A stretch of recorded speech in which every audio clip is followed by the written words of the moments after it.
Hello, I'm Trisha Aquino, PumaPodcast, and you're listening to Teka Teka Explains. In this episode, it was a banner and a guy was holding it up and he said, it was written, "You fucked with the wrong generation." Oh my God. And I think, yeah, I know.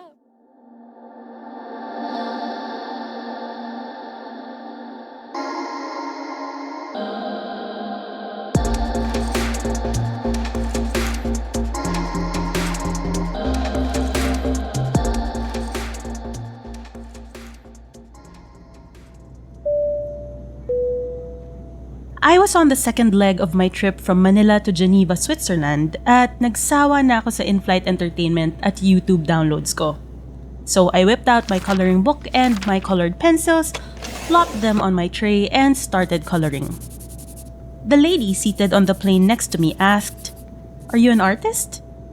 She had helped me earlier as soon as I sat down, stuffing the airline-issued pillow and blanket into the pocket in front of me so I could be more comfortable on the 6-hour journey from Doha, Qatar. "No," I told her. "It's just a hobby." My seatmate, I would later learn, was 60 years old, almost as old as my mom. She was in a moss green suit with a brooch on her chest and a shawl around her neck, her Sunday best, while I was in jogging pants and a shirt. "I'm a painter," she said, eager for an opening to chat with someone, anyone. "Oh wow," I replied, setting my things aside. I asked her if I could see pictures of her work. She immediately scrolled through her phone and showed me a plate that she'd painted in blue swirls and a necklace with a stone that she'd designed. There was also a face mask that she'd embroidered. There was a back and forth of her showing photos of her 2 sons. They were tall, dark-haired, masculine. One was studying in England, the other was in Germany. She was gonna visit them along with her sister in Geneva and 2 others in Norway. Her husband, with a shock of white hair, was back home. I showed her a photo of my husband. She asked if I had kids. I showed her a photo of my dog, and she laughed, exasperated, rolling her eyes. "Great," she said. Conversation was stilted. Her English was sparse. She made do with hand gestures, photos, and the expression in her eyes. I asked her if she was from Qatar. She seemed Middle Eastern after all. "No," she said. She was from Iran, and she seemed almost apologetic about that, as if to say, "Yes, that Iran." The same Iran where Mahsa Amini, a 22-year-old woman and member of the Kurdish ethnic minority, had been killed in September. She had been in the custody of the government's moral police after supposedly wearing her hijab wrong. Mahsa's death has triggered daily protests and demonstrations all over Iran. It's a place where women are deemed inferior, where girls become child brides and are expected to consummate their marriage against their will, where fathers decide whether their daughters can go to school, and husbands decide whether their wives can work, and where women have to ask for the permission of the men in their family to travel abroad. "Iranian people very good," my seatmate said. "Government bad." She added, 2 cousins, 3 cousins, killed.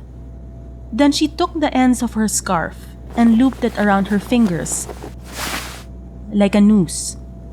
I put my hand around my neck in question. She nodded. Yes, they had been hung. She would pause every now and then to gather her thoughts, searching for words. She kept asking, was I, quote-unquote, comfortable? I tried to tell her that yes, I was willing to listen. I was a journalist after all. Her face lit up when I said that. "You are a journalist!" That was all the permission she needed. She could go on and tell me what she could. We held on to each other's arms as she cried. I put my hand on her leg, trying to tell her that it was okay. At the end of it, she told me I was good, very good. And she handed me her brooch, shaped like a flower, silver, with 6 dark pearls in the middle. We kissed goodbye at the Geneva airport, where she had been greeted by a man whom I assumed was her brother-in-law. I was in Geneva to attend the 51st session of the United Nations Human Rights Council. I was there to learn about how the UN body worked and what its impact was on our lives back home.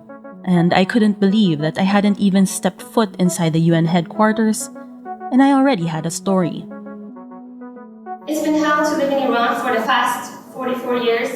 The Islamic Republic of Iran has made everything so hard on people that we all had to seek asylum in other countries. That's Ferial Mukhtarirad, a young Iranian woman who now lives in Switzerland. She spoke in early October at a side event at the UN. A side event means it's outside of the main session where 193 UN member states discuss all sorts of human rights issues, with civil society and the media present. This patriarchal regime has brainwashed children and families into believing that women are inferior to men.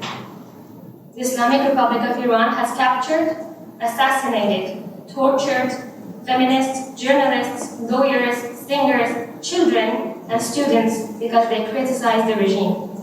Do you know when the families of the victims receive the cadaver of their children, they have to pay for the bullet their children were killed with? Paying for the bullet that killed your child. Imagine that. If the daughter dishonors the traditions or does not respect them, the father can kill his daughter and he will not receive grave punishment. Mona Hidari was only 17 years old when she was beheaded by her husband. She was a victim of a forced marriage to her cousin at the age of 12. She had a 3-year-old son. Her husband walked around the city with Mona's head in his hand, proudly took pictures. In Iran, a father who beheads his daughter may get up to 8 years in prison, while a woman who takes off her hijab can get 24 years in prison. The mullahs create these Islamic laws and enforce them by saying it's written in the Quran even if they are not. Nada al-Nashif, the UN Deputy High Commissioner for Human Rights, reported what they had been observing of Iran since last year during the 50th session of the UN Human Rights Council in June. Regrettably, there was no progress observed towards the adoption of the bill on violence against women, presented to Parliament in January 2021. While requiring further amendments for it to be compliant with international standards, the bill would have, and can still have, introduced some positive changes, notably criminalizing violence against women in Iran. In February 2022, the Parliament ratified the general section of the User Protection Bill, further restricting the information environment and isolating Iran from the global internet. Among other concerns, the bill delegates control over international gateways to the security forces and the army, and requires social media platforms to cooperate with the latter in surveillance and censorship. Members of minority communities continue to be targeted. On top of all these restrictions and human rights violations, al-Nashif noted that high inflation, widespread unemployment, and poverty plague the country. But something is brewing in Iran. The winds of change are blowing across the nation. Since the coming to power of the Islamic Republic of Iran, the regime has tried to polarize the Iranian society. Policy was to polarize, on the one hand, the female population against that of the male, the Shiite religion against the Sunni, the ethnic groups one against the other. But recent events have crossed these ethnic boundaries in Iran. We have noticed solidarity among all layers of society. That was Dr. Baban Elyasi. He is an Iranian, part of the Kurdish ethnic minority.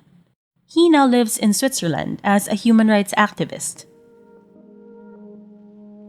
There has been an accumulation of grievances, he says. According to him, the regime has accused the Kurds of being separatists to maintain the system the ruling class enjoys. The leaders supposedly say that toppling the system would lead them into a situation like Syria's. But, says Dr. Elyasi, The people no longer believe this narrative because they see with their own eyes the children of their government officials living in North America and Europe enjoying liberties they back home cannot. The population is in need, but their leaders don't take care of them. For the young who are in Iran, they don't have these chances. So the people are seeing these differences and they don't accept it. And the problem in Iran is the problem of freedom. It is a problem of economic. It is the problem of discrimination for the women. It is a problem of discrimination among ethnic groups in Iran. And for the people whom we've seen demonstrating on international news channels, enough is enough. Do you think social media has helped with that? Absolutely, that is why in Iran they are cutting off internet. And maybe we can call it the revolution of social media in Iran because everybody has with his iPhone or a smartphone can take video and the system cannot control the image and the information is going outside. Where are they posting this? Social media like Facebook, like Telegram, Instagram, and also people are talking from Iran in Clubhouse. But the risk is that if the internet is cut, I think the regime is not backing down because any concessions to the demonstrators, in the opinion of the system, is that if they accept any concession, the population will ask for more. But this time it is about 3 weeks to at least 3 weeks it is continuing. And the protester, it was at the beginning at the street. There were some strikes, and now it is going to universities. So if this continues to go to the other sectors like oil industry sector or transport sector, so I think it will be too difficult for the system to control it.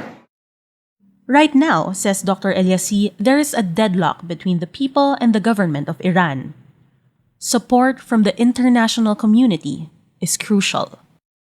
So what we are hoping for is an overthrow of the government. It is what the population wants. Because the slogan, death to dictator.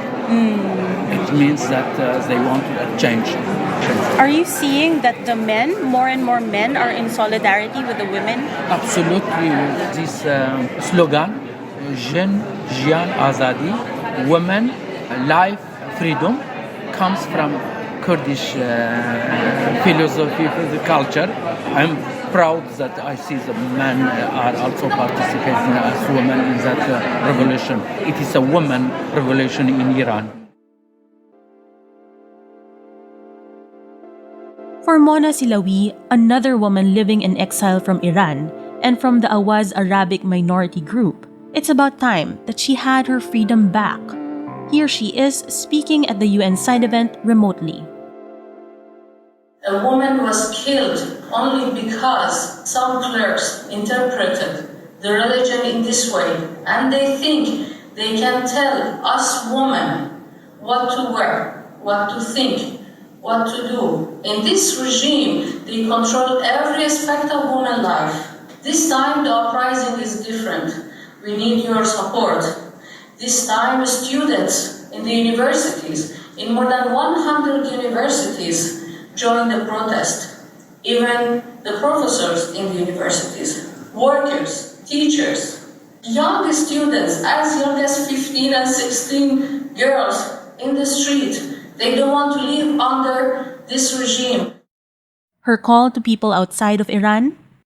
Provide them with the media, be their voice, and do not allow the regime to kill them like in the last protest. Do not forget, in the last protest, in a couple of weeks, when they cut the internet, they killed over 1,500 protesters.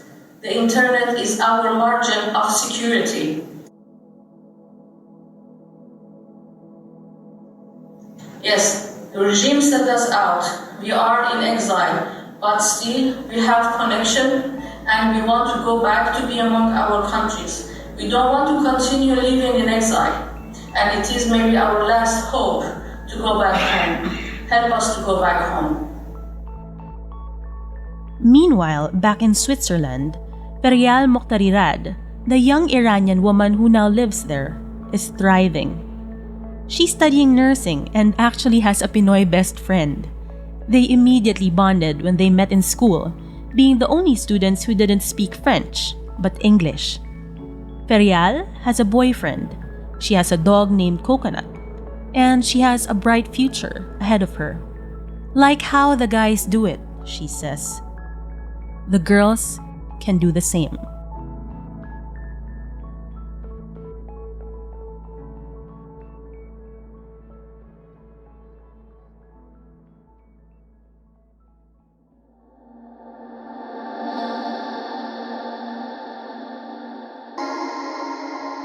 And that was this week's episode of Teka Teka Explains. Again, I'm Trisha Aquino, PumaPodcast. This episode was produced by myself. It was edited by Presh Capistrano. Thank you to the Universal Rights Group and the Permanent Mission of Denmark to the UN in Geneva for making our coverage of the 51st session of the UN Human Rights Council possible.